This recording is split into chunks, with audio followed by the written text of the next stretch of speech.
Minta tolong dipimpin berdoa ya nak. Silakan dipimpin berdoa. Sebelum kita berdoa, mari kita berdoa dari kepercayaan masing-masing. Doa dimulai.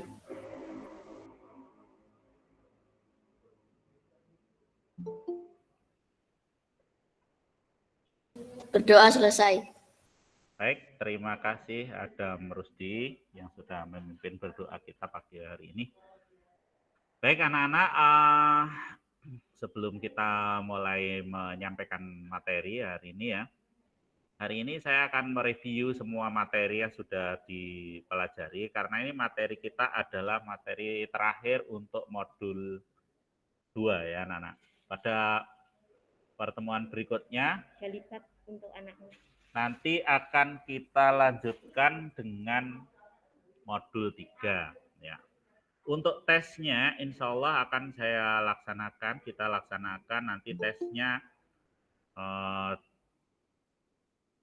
minggu lagi ya, tes untuk modul 2. Nah, oleh karena itu kepada anak-anak yang mungkin ini kan bab 1 insya Allah untuk kelas ini sudah saya koreksi semua tugas-tugasnya. Semua masukan, tolong kalau ada semua masukan yang sudah saya berikan di tugas-tugas kalian, nanti silahkan ditanggapi ya anak-anak ya. Jadi kalau saya minta disuruh kirim ulang, silahkan dikirim ulang. Kemudian jangan lupa ketika kalian mengirim tugas, pastikan semua tugas itu ada namanya ya. Jadi diberi nama. Nah, nama. Itu tujuannya untuk apa? Tujuannya agar tidak terjadi plagiasi atau penjiplakan atau pengiriman oleh orang lain ya hasil karyamu ya. Nah, kalau tidak diberi nama mungkin sekarang masih bisa saya nilai. Nanti kalau pada pertemuan-pertemuan berikutnya nanti untuk modul 3 kalau tidak diberi nama, nanti akan saya kembalikan. Saya minta untuk diberi nama dan dikirim ulang. Begitu ya, Nana ya. Cukup jelas ya instruksi saya? Ya, Pak. Oke, baik. Terima kasih.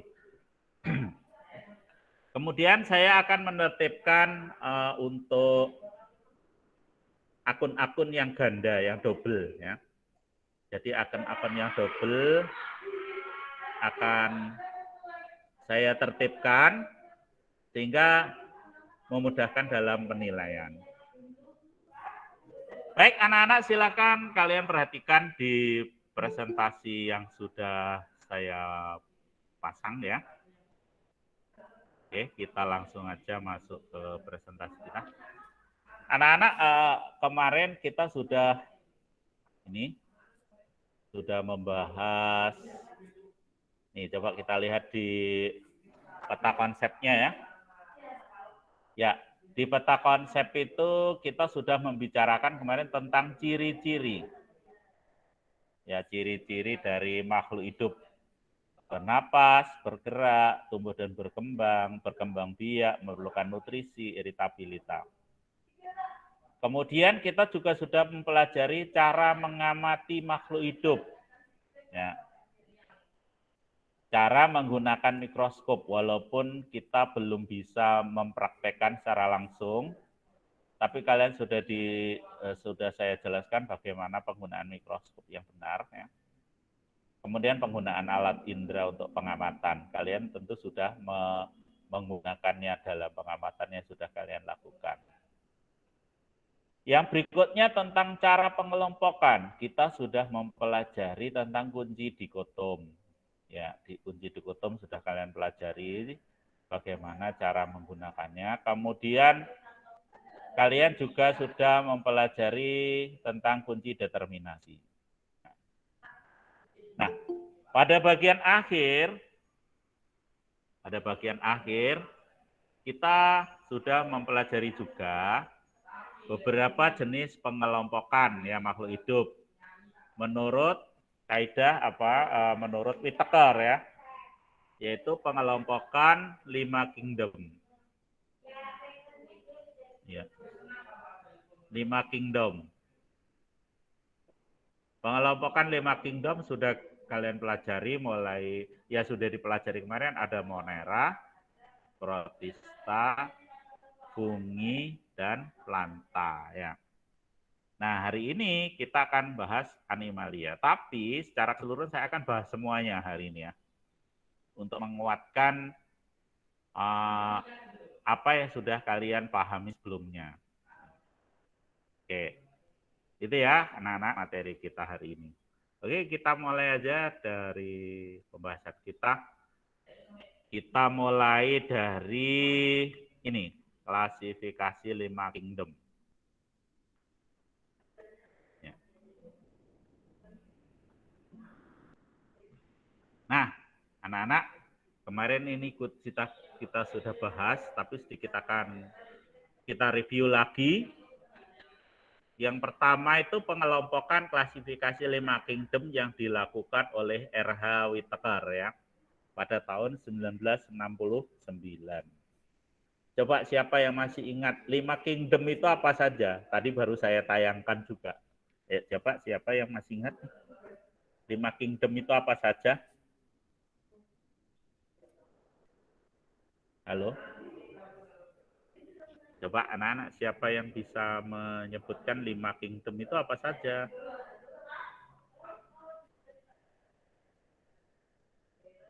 Coba saya ya oke.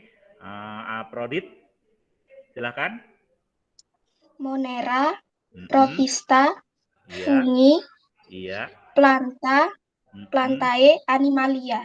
Oke, saya ulang ya. Monera, Protista, Fungi, ya, Planta, dan Animalia. Oke, betul. Jadi ada 5 kerajaan makhluk hidup. Seperti yang disampaikan oleh Aprodit tadi ya. Jadi ini, Monera, Protista, Fungi, dan Plante, kemudian Animalia. Ini Monera, Protista, Fungi, Plante, Animalia. Sekarang mari kita coba review lagi. Mungkin yang kemarin-kemarin Pak Sugeng tidak terlalu kurang ya, masih kurang menjelaskannya. Sekarang saya ulang sedikit.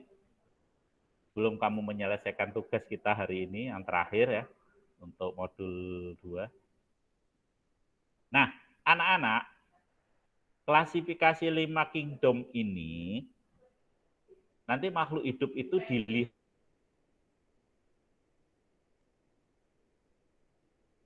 ciri-cirinya ya. Ciri-cirinya bisa kita kelompokkan sebagai berikut ya. Jadi ciri-ciri dari makhluk hidup apa saja yang diamati. Yang pertama, ya, yang pertama itu dilihat dari keadaan inti sel. Keadaan inti sel.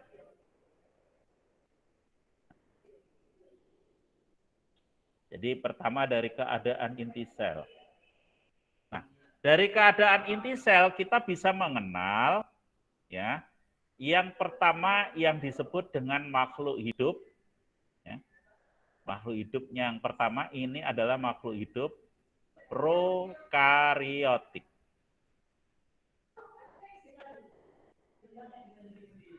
Nah, makhluk hidup prokariotik ini adalah makhluk hidup yang memiliki inti selnya, ya, inti sel ini tidak dibungkus oleh membran, tidak dibungkus membran. Jadi intinya itu terbuka, nggak ada bungkusnya. Ini disebut makhluk hidup prokariotik.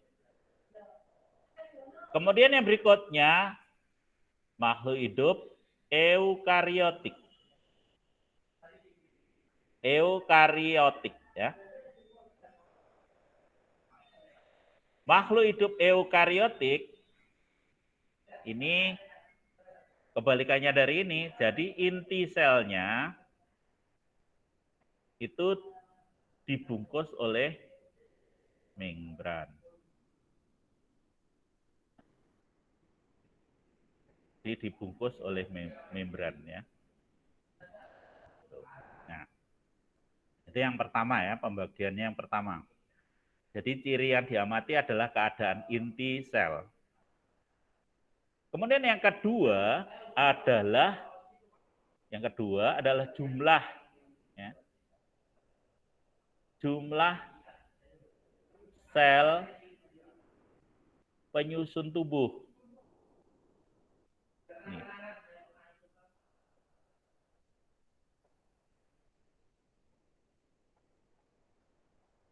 Nah, jadi jumlah sel penyusun tubuh makhluk hidup.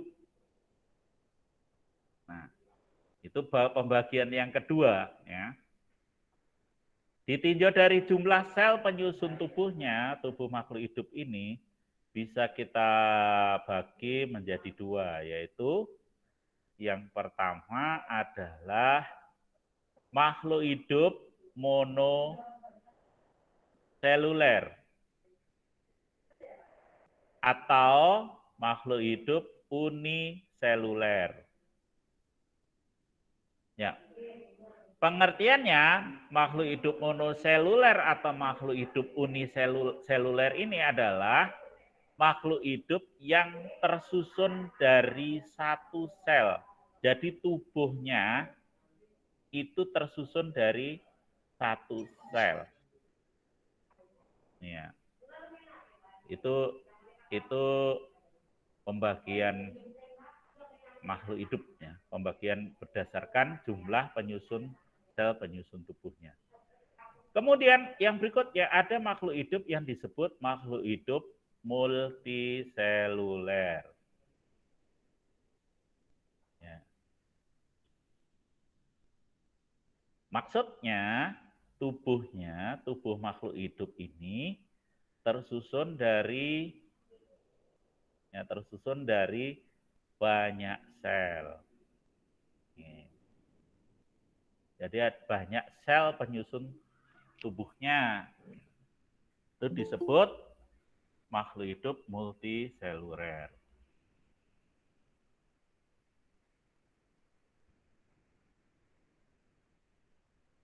Oke, saya lanjutkan.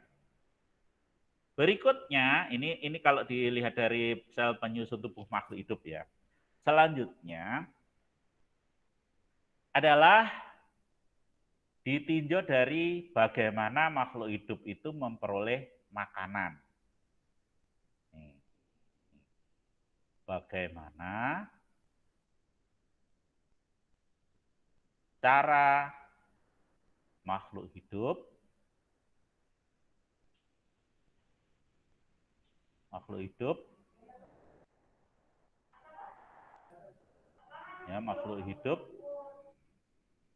memperoleh makanan.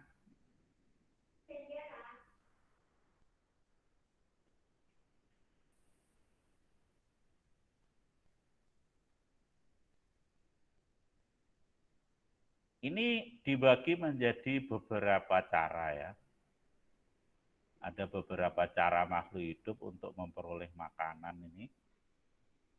Nah, ada makhluk hidup yang memperoleh makanannya dengan menyerap dari lingkungan. Jadi langsung diserap. Menyerapnya dari lingkungan langsung digunakan. Nah, kalau menyerap ini berarti makanan itu sudah siap. Jadi sudah bisa digunakan oleh tubuh untuk menghasilkan energi dan sebagainya. Nah, ini istilahnya kalau dalam bahasa Inggris disebut absorb. Ya. Nah, yang tipe ini menyerap ini berarti bisa terkelompok menjadi kelompok, misalnya kelompok parasit.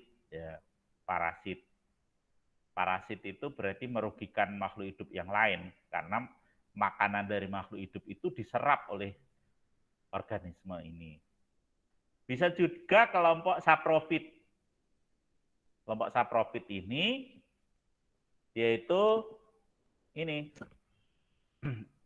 menyerap dari lingkungan dalam bentuk, tapi dia tidak merugikan. Jadi dia menyerap dari lingkungan dari makhluk hidup yang sudah mati. Ya, jadi dari benda-benda mati di sekitarnya, dari sudah mati makhluknya. Tapi kalau yang bersifat parasit itu mengambilnya dari makhluk hidup lain, sehingga itu merugikan. Gitu. Ya. Nah, itu untuk menyerap. Kemudian yang kedua, ini ada makhluk hidup yang melakukan pencernaan. Ya, melakukan pencernaan makanan. Nah, ini beda dengan menyerap ya Nana ya. Kalau menyerap tadi makanan itu sudah siap, sudah bisa langsung digunakan. Tapi kalau pencernaan makhluk yang mencerna makanan itu harus masih dicerna dulu. Harus dicerna dulu baru diserap oleh usus kemudian digunakan. Nah, ini ya. Jadi ini yang kedua atau biasanya inges ini ya kalau dalam bahasa Inggris disebut inges. Kemudian ada yang berikutnya yaitu makhluk hidup yang melakukan fotosintesis. Melakukan fotosintesis. Berarti makhluk hidup yang jenis ini dia bisa memproduksi makanannya sendiri. Nah, itu. Nah, itulah berbagai macam cara makhluk hidup memperoleh makanan. Sampai di sini dulu barangkali ada yang bertanya, boleh silahkan. Ada yang mau bertanya, Nana? Halo? Ada yang mau Tidak, bertanya? Pak. Oke, saya lanjut ya. Sekarang saya lanjutkan, tadi sudah 3 ya, keadaan inti sel, jumlah sel penyusun tubuhnya, kemudian bagaimana cara makhluk hidup itu memperoleh makanan, kemudian yang berikutnya adalah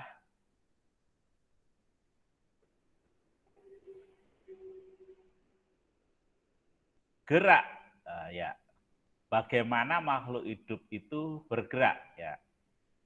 Jadi bagaimana makhluk hidup itu melakukan pergerakan atau bagaimana makhluk itu bergerak.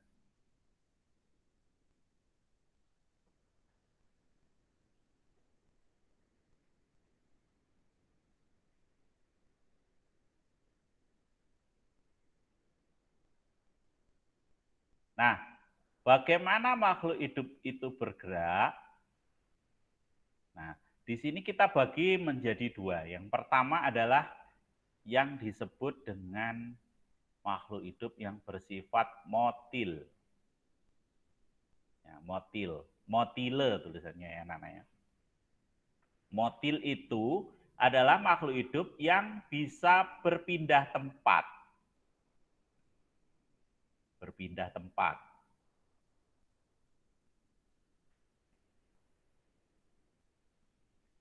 Contohnya apa misalnya anak-anak yang bisa berpindah tempat? Makhluk hidup apa yang bisa berpindah tempat?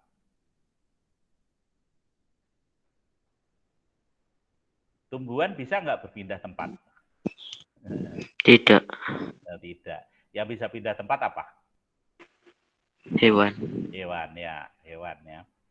Jadi selain hewan ada lagi yang lain. Nanti kita coba lihat ya. Nah, terus ada yang berikutnya adalah makhluk hidup yang tidak bisa berpindah tempat. Nah, ini biasanya dikelompokkan dalam makhluk hidup non-motil. Non-motil ini berarti tidak pindah tempat. Dia bisa bergerak tetapi tidak pindah tempat. Pindah tempat, sorry. Nah, itu ya Nana ya. Jadi ada 2, makhluk hidup yang motil dan makhluk hidup yang non-motil. Itu pembagian berdasarkan bagaimana makhluk hidup itu bergerak. Kemudian yang berikutnya, yang terakhir ini ya, adalah cara perkembangbiakan.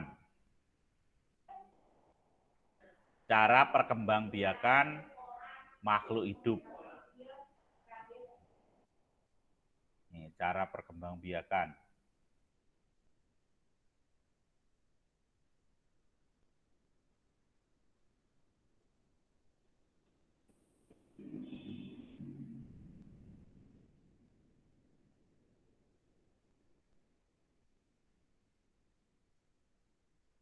Nah, cara perkembangbiakan makhluk hidup ini nanti dibagi menjadi dua macam. Ya.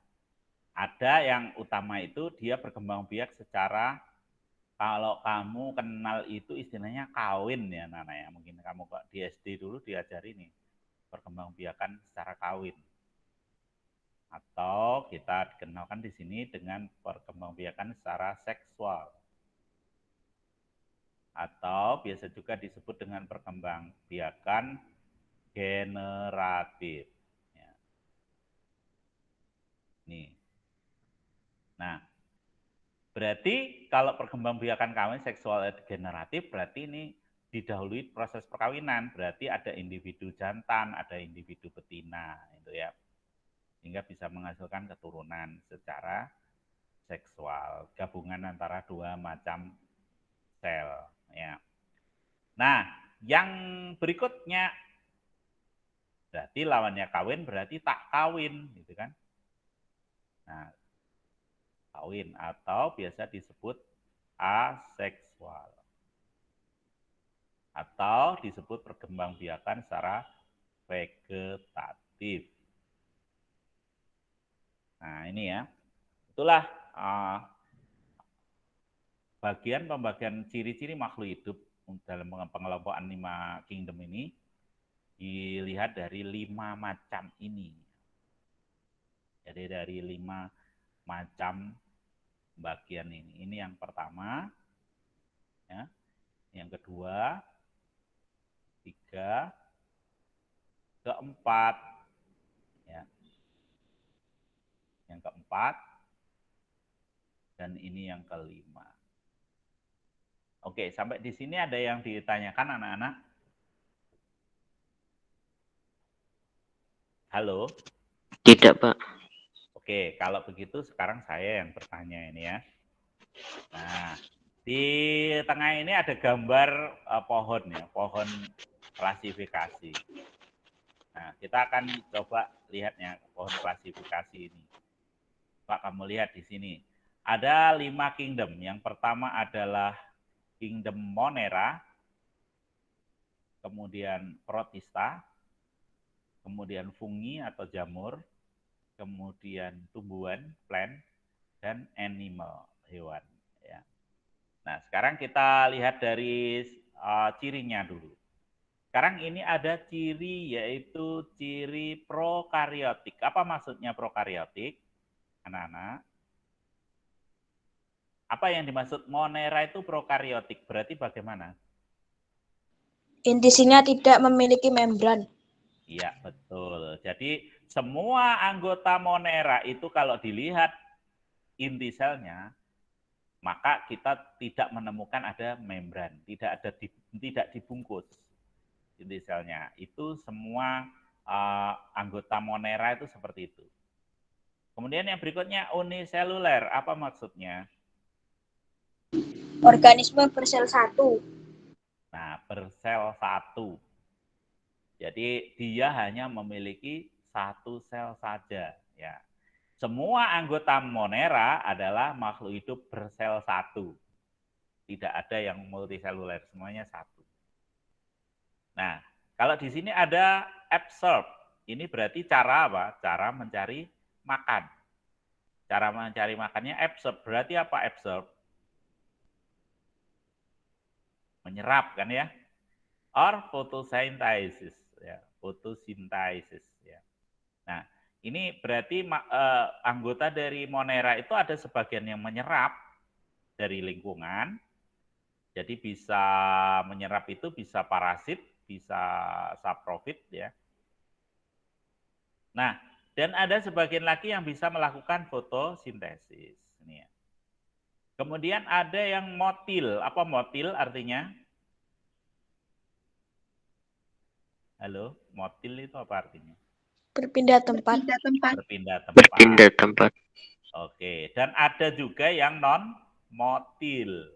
Nah, berarti tidak berpindah tempat. Tuh. Kemudian kalau dilihat dari dari perkembangbiakannya, maka yang sebagian semuanya itu bersifat aseksual. Ya. Jadi tidak melalui proses perkawinan. Itu sifat-sifat monera, anak-anak. Kemudian ada yang berikutnya itu eukariotik. Nah ini ya kelompok protista ya. Protista itu adalah makhluk hidup yang bersifat eukariotik. Apa tadi artinya eukariotik? Organel yang dilapisi membran. Jadi intinya dilapisi oleh membran ya intinya. Kemudian ada uniseluler. Artinya apa? Bersel satu. Bersel satu. Dan ada yang multiseluler. Berarti tubuhnya terdiri dari banyak sel. Ini kalau ditinjau dari jumlah sel penyusun tubuhnya.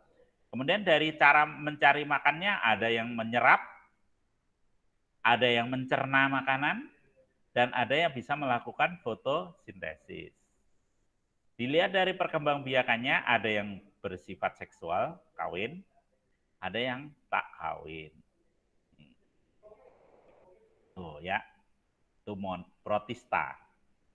Kemudian yang berikutnya fungi atau jamur. Seluruh anggota fungi itu bersifat eukariotik.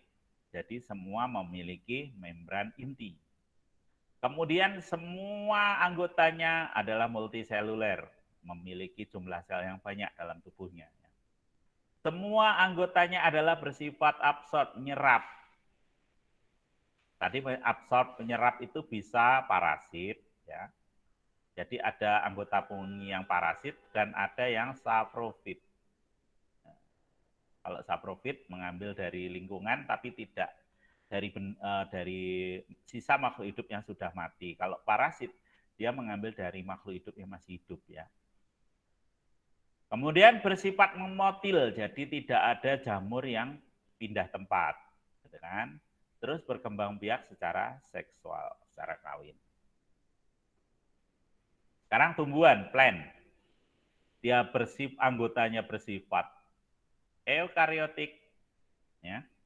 Berarti semua selnya intinya tertutup oleh atau dibungkus oleh membran sel. Kemudian tersusun dari banyak sel. Kemudian juga melakukan fotosintesis.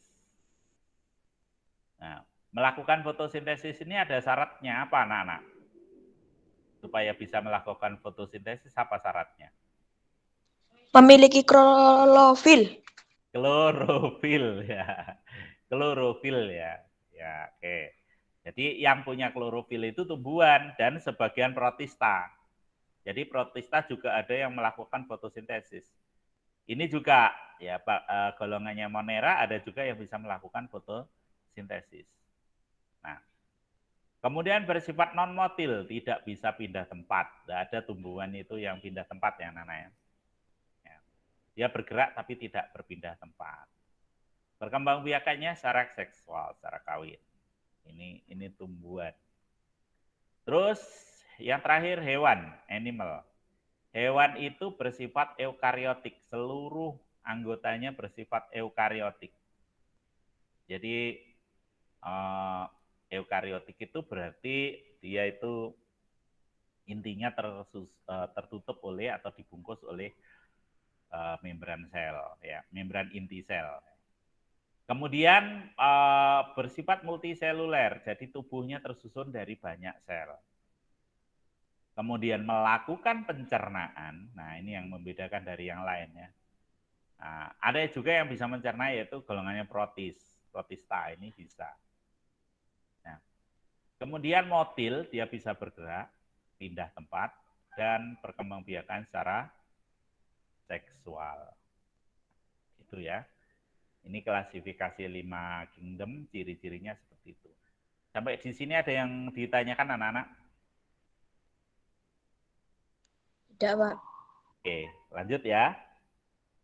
Kita lanjutkan. Nah, sekarang dari segi klasifikasi. Klasifikasi Monera. Kalau Monera, Nana, anggota dari Monera ini hanya dua. Yang pertama anggotanya adalah bakteri. Ini makhluk hidup bakteri. Tadi kan kamu tahu bahwa semua Monera adalah monoseluler. Apa artinya tadi? Apa artinya monoseluler? Bersel satu. Jadi bakteri ini makhluk hidup bersel satu. Jadi seluruh aktivitas hidupnya ya tergantung hanya satu sel saja. Ini bakteri. Nanti bakteri ada dua macam ini ya. Ada Archaebacteria, bakteri purba, dan ada Eubacteria. Kemudian yang anggota yang kedua adalah ganggang biru. Nah, ganggang biru. Tapi kalau dalam bahasa Inggris bukan blue algae ya. Biasanya disebut blue green algae. Ya, tapi kalau bahasa Indonesia jadi ganggang biru. Ini anggotanya. Nah, sekarang bakteri ini tidak bisa melakukan fotosintesis. Jadi bakteri ini bersifat menyerap. Jadi dia jadi mengambil makanan secara menyerap. Sehingga kita kenal bakteri ini ada yang bersifat parasit, ya. Ada yang bersifat saprofit. Ya. Jadi ada yang parasit, dia bisa menyerap dari makhluk hidup lain. Nah, biasanya parasit inilah kemudian merugikan manusia. Ada beberapa contoh bakteri yang merugikan manusia, terutama adalah bakteri yang menyebabkan penyakit. Nah, contohnya misalnya Salmonella typhosa menyebabkan penyakit tipes ya. Kemudian ada bakteri misalnya penyebab pneumonia. Ya, pneumonia itu juga bakteri ya penyebabnya. Nah, jadi sebagian menjadi merugikan manusia. Tapi sebagian bakteri juga bermanfaat bagi manusia. Misalnya dalam produksi pangan ya Nana ya. Nah, ini biasanya lactobacillus ya. Lactobacillus. Ini kelompok lactobacillus itu kebanyakan digunakan untuk membuat yogurt ya, yogurt. Nah, Lactobacillus casei, Lactobacillus golongan seperti itu. Kemudian misalnya lagi Aspergillus wentii misalnya untuk membuat kecap. Ya. Oke, kamu silakan nanti cari ya kemarin sudah ada tugas untuk mencari kira-kira makhluk hidup Monera apa saja yang menguntungkan bagi manusia ya. Ada juga Monera yang merugikan manusia. Nah, itu tentang Monera Nana ya. Jadi pembagiannya seperti itu. Yang berikutnya protista. Protista ini bisa dikelompokkan jadi 3 kelompok. Protista yang mirip hewan, ya.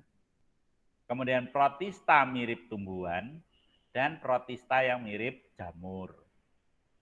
Yang mirip hewan karena dia bisa bergerak ya.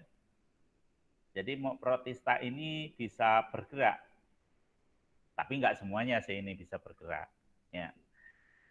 Tapi pembagiannya ini karena sel-selnya itu lebih mirip sel hewan ini.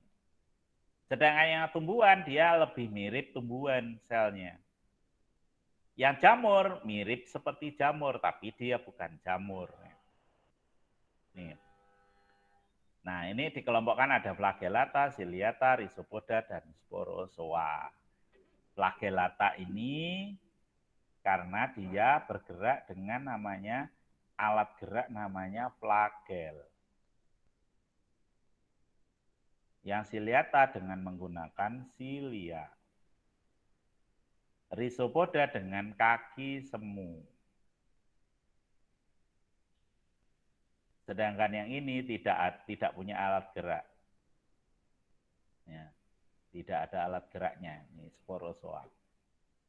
Nah, ini flagellata, ciliata, rhizopoda, dan sporozoa. Yang flagellata ini, yang disebut flagel itu sebenarnya bulu cambuk. Jadi rambut cambuk sebenarnya tepat ya. Jadi dia seperti ini selnya ya, seperti ini selnya. Kemudian di belakangnya ini ada satu bentukan biasa disebut bulu, walaupun nggak pas ya disebut bulu ya. Rambut cambuk ya, flagel. Ini yang digunakan untuk bergerak. Jadi nanti dia bergeraknya ke arahnya sana. Kemudian kalau silia itu seperti apa? Silia itu adalah nih. Jadi mempunyai rambut getar.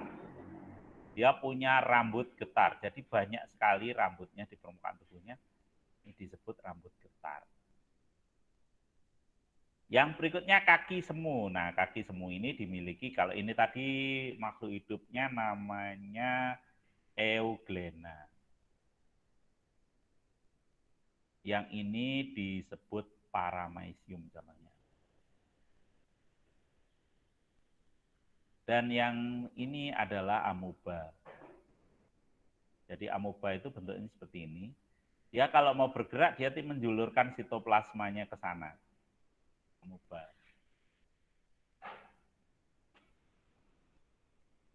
Dan yang terakhir, yang sporozoa, ini adalah hewan spora. Jadi dia bisa tahan terhadap lingkungan yang ekstrim dengan membentuk spora, melapisi selnya dengan lapisan yang keras. Itu namanya sporozoa.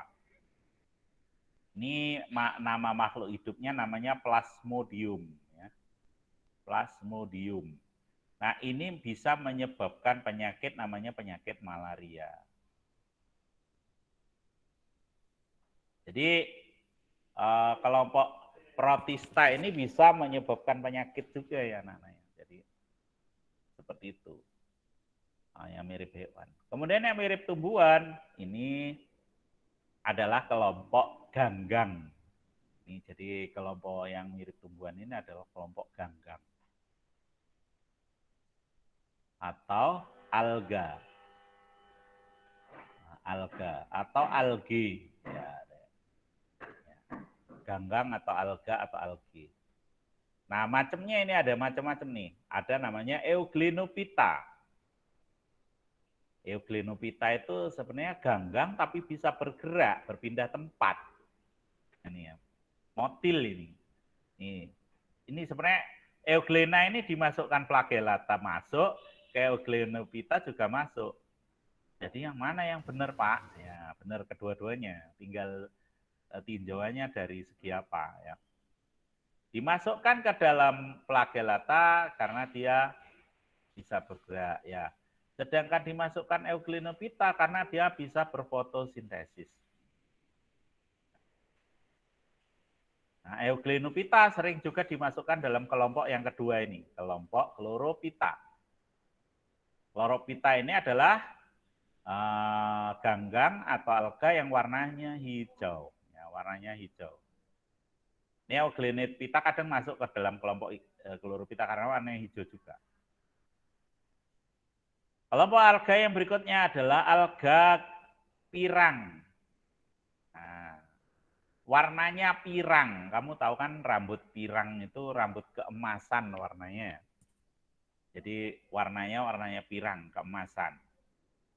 Kemudian berikutnya ada kelompok Pyrophyta, yaitu kelompok makhluk hidup yang ganggang yang seperti api, sepintas itu terlihat seperti api yang menyala, makanya disebut dengan ganggang api.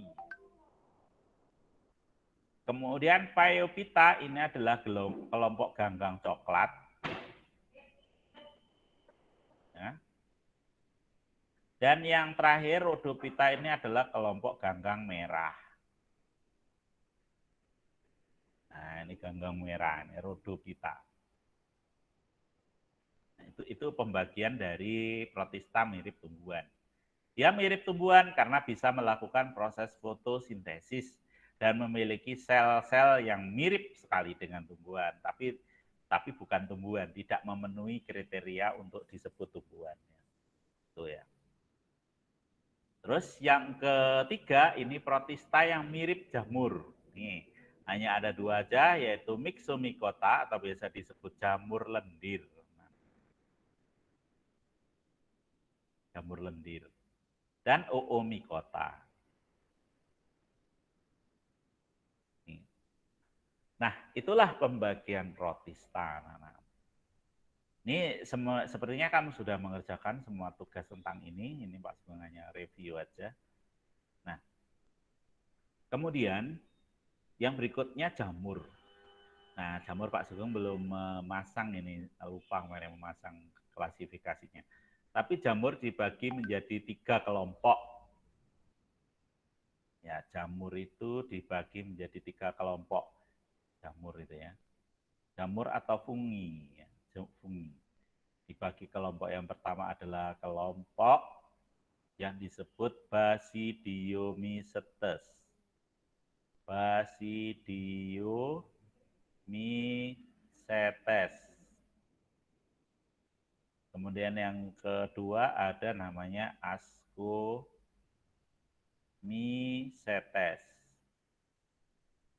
Dan yang ketiga kelompok namanya Deuteromycetes.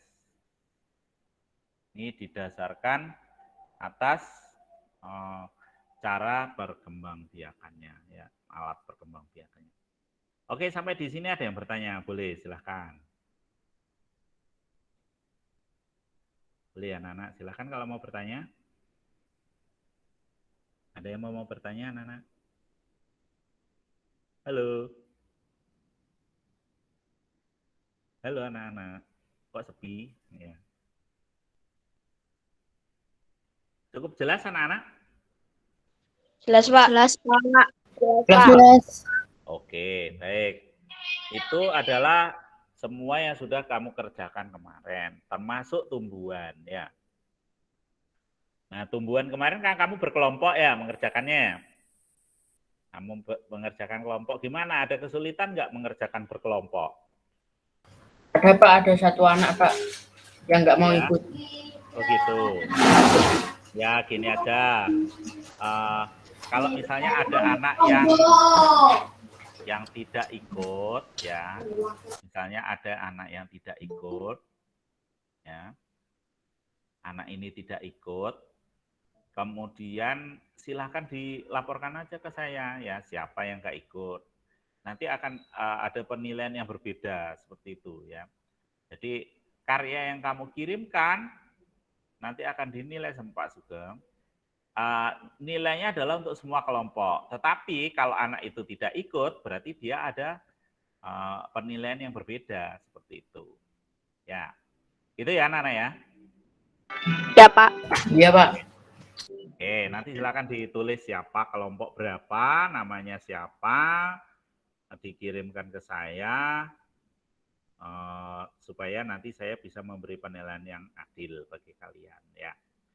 Nah, memang harus ada upaya-upaya kita supaya bisa belajar secara berkelompok ya. Mengajari kalian supaya apa?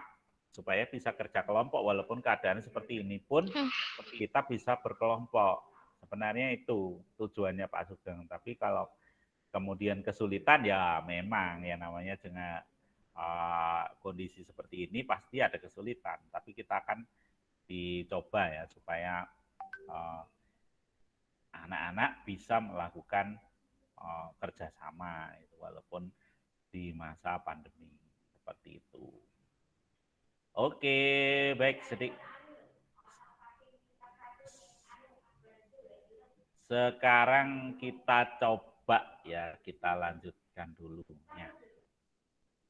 Klasifikasi tumbuhan dan hewan, ini materi kita yang terakhir ya. Ya. klasifikasi tumbuhan dan hewan, ini kemarin kan tumbuhan itu dibagi seperti ini. Ya. Tadi ciri-cirinya sudah disebutkan, tumbuhan itu dia bisa melakukan fotosintesis. Kalau jamur tidak. Jamur itu cirinya dia memiliki hifa ya berupa benang-benang, itu namanya jamur. Nah, kalau tumbuhan tidak. Tumbuhan dibagi menjadi dua, yaitu tumbuhan berpembuluh dan tumbuhan tak berpembuluh. Kemudian ada tumbuhan tidak berpembuluh, itu ada anggotanya bryophyta. Ini kelompok apa sih? Kelompok lumut. Kemudian yang berpembuluh dibagi ada tumbuhan paku. Yang ini tumbuhan biji. Nah, biji. Ya. Dibagi lagi menjadi dua, yaitu gimnosperme. Tumbuhan yang berbiji terbuka, ini contohnya adalah kelompok pinus, kelompok pinus ya, Pinaceae, kelompok sikas. Sikas ini bahasa Indonesianya pakis haji. Kemudian ada kelompoknya ginkgo. Ginkgo biloba. Kalau di sini nggak ada nih tumbuhan ginkgo ya. Kemudian berikutnya adalah kelompok tumbuhan melinjo. Ini genetales, genetum. Melinjo. Ini adalah kelompok tumbuhan berbiji terbuka. Jadi bijinya tidak dibungkus oleh daun buah, dia terbuka. Sedangkan angiosperme ini bijinya ditutup oleh daun buah. Nah, makanya kalau kamu lihat kelompok tumbuhan gimnosperme ini tidak terlihat memiliki buah karena memang tidak dibungkus oleh daun buah. Bijinya terlihat dari luar. Tapi kalau angiosperme bijinya tidak kelihatan karena dia ditutup oleh buah. Nah, ini kelompok ini. Selain yang di sini berarti adalah kelompok yang di sini. Jadi selain 4 ini ya. Pinus, pakis haji, ginkgo sama melinjo ini semua ada kelompok angiosperme. Itu ya, Nana ya. Itu untuk tumbuhan. Klasifikasinya seperti itu. Nah, kalau hewan, wah hewan ini banyak sekali klasifikasinya ya, Nana.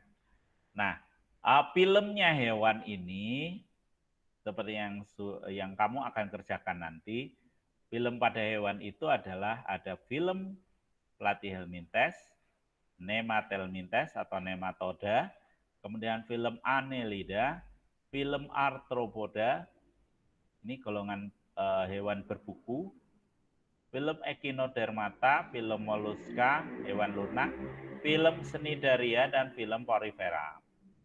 Nah, ini ditambah lagi satu yaitu film chordata.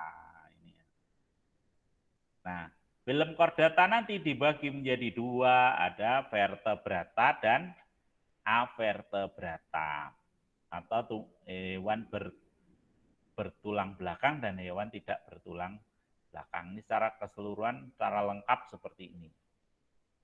Nah, ini klasifikasi dari hewan ya. Ini ada contoh nih misalnya dalam pengelompokan seperti ini. Jadi kingdom Animalia di sana ada.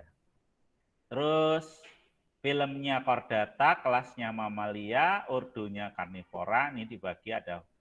Nah, kelasnya di sini kan banyak ya Nana ya. Selain Mammalia ada lagi yang lain.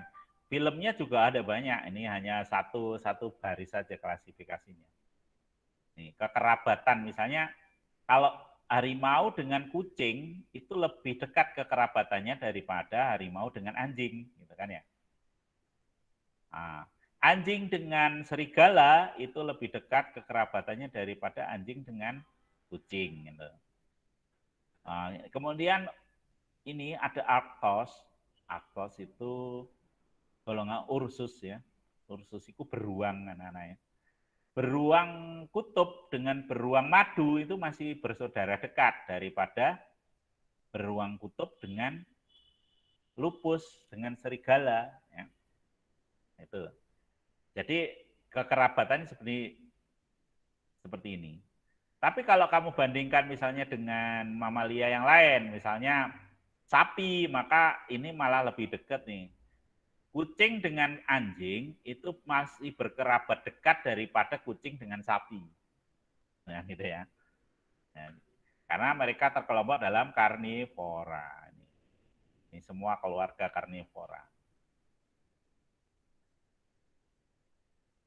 Oke, baik anak-anak, itu materi yang bisa disampaikan oleh Pak Sugeng. Kemudian untuk tugasnya. Saya kira kalian sebenarnya kalau untuk tugas ini Pak Sugeng harusnya sudah tidak banyak menjelaskan lagi karena sudah berkali-kali menjelaskan pada kalian bagaimana tugas itu harus dikerjakan ya. Jadi setiap kali setiap kali penugasan sebenarnya sudah cukup jelas bahwa di modul itu sudah sangat tertata. Jadi kamu bisa ngikuti modul itu sudah belajar semuanya sebenarnya.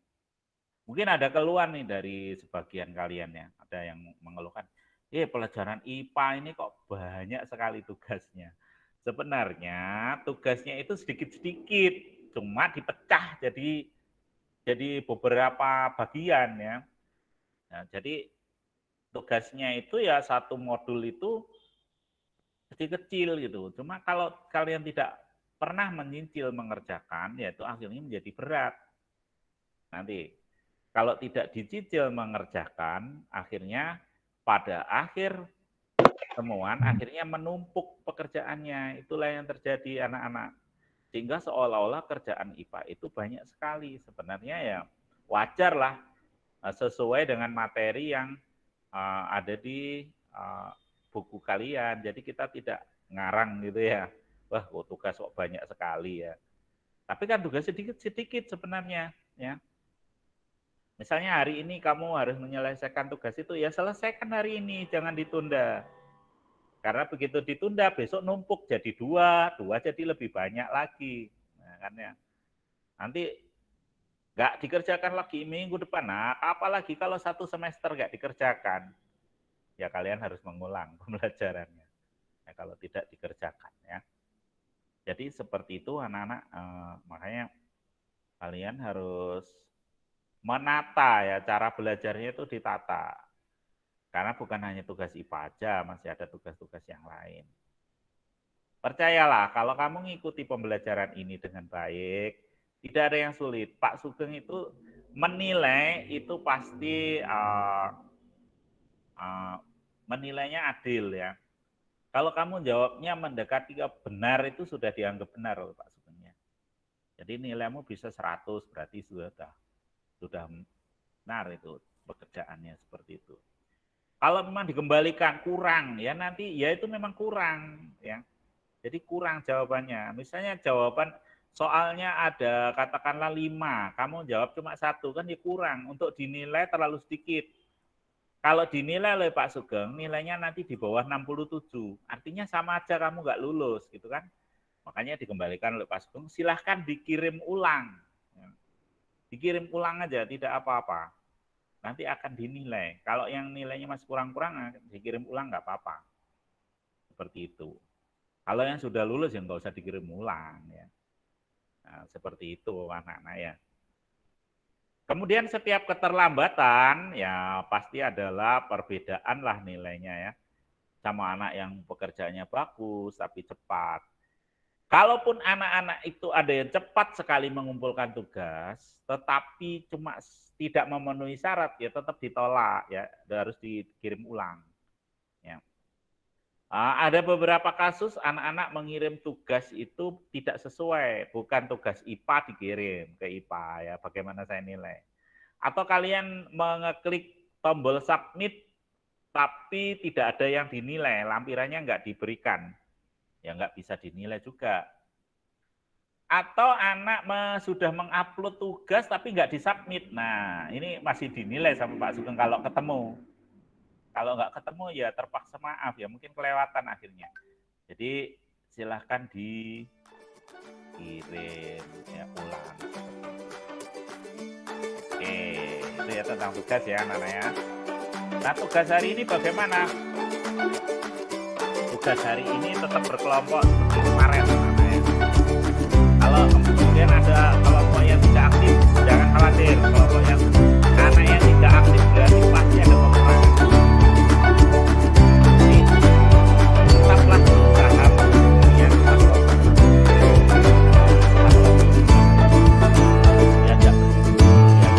Kelompoknya tetap sama, Pak.